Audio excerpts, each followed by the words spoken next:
next question. What is the future of Dudes Rock for 2020? Because first of all, we should explain, it's not just me. I had to ask Matt at a bar what Dudes Rock was. So first, let's explain what Dudes Rock is, and then let's explain what the future of it holds. Dudes Rock is merely an application of the dialect to gender relations. If you're a man who meets certain categories, you're a man who is probably white, but not necessarily, probably between the ages of like 25 and 40, probably online a lot, and aware of these milieus, basically. It is a way to signal, although a lot of people are already misusing it, which is inevitable. That's what happened to Christianity. It's what happens to all systems. They get degraded as they lose clarity over transmission through time and space. It's fine. But the kernel of Dudes Rock is it is a dialectical, non-toxic masculinity. It is essentially a way of laundering the toxins out of masculinity. Like the way that Kevin Costner filters his piss to drink in Waterworld. So basically, the idea is that toxic masculinity, like as it is described in discourse online and is always people phobically afraid of condemning everywhere, is basically an abundance of negative emotions around the reality of being a man.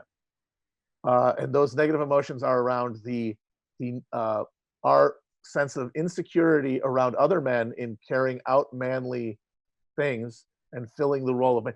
Are we manly enough for men? Are we manly enough to make men think we're men? Are we manly enough to make women think we're men? And also at the same time now, because we're in an era of dialogue and we're in an era of always intersecting identities and experiences, now you have this feminism coming along and making you examine your already fraught attempt to perform manlyhood.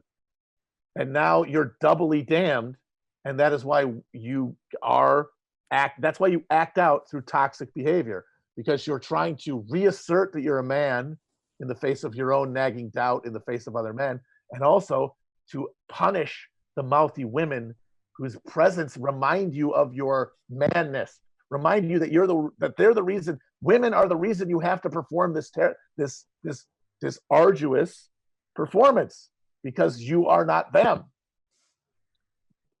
Dudes Rock is, yes, because of my position in space-time, because of my status as a white male in my generation, I have been crass. I have been overly aggressive in asserting my masculinity. I was wrong to do so. But I don't do that anymore. And so your categories of men and kill all men, they pass through me. Like I literally don't, like not all men, it doesn't mean anything to me because I don't hold anything to those terms. I am just a dude who rocks. Beautiful. I always pictured like a kind of like innocuous 1983 David Lee Roth jumping up on stage in his spandex and just the feeling of extreme positivity, nothing but that. Well, right. But the thing is that would have to be dialectically resolved to a finer point, or else people from now would find it toxic. It's like the principle is there, but it would still have to be refined through time and space, or else it would not be Dudes Rock. Because if he did that exact thing now, it wouldn't be Dudes Rock. It would be Try Hard and kind of sad. By the way, if 75-year-old David Lee Roth tried to do that, that would be sad and not Dudes Rock. It would be.